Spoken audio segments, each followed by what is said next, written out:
Hey everyone, welcome to another tutorial. This time we're going to dig into the tasks feature in Swell Enterprise.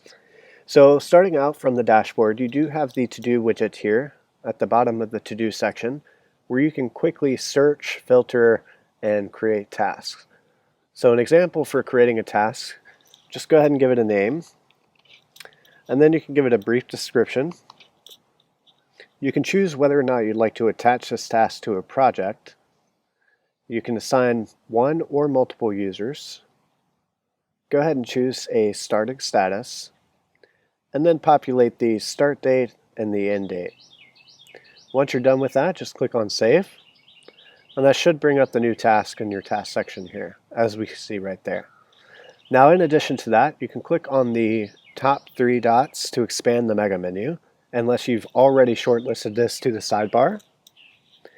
And just click on Productivity, and then click on View Tasks. Now this is the task dashboard. From here you can do a lot more things with tasks.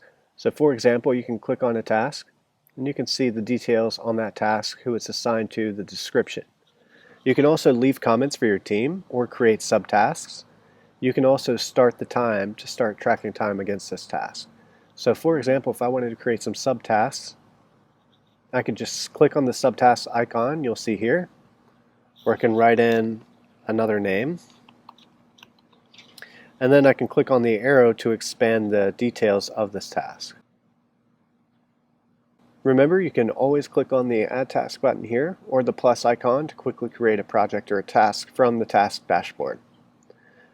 That concludes this tutorial. If you have any questions, feel free to reach us at the bottom right-hand corner of the chat support.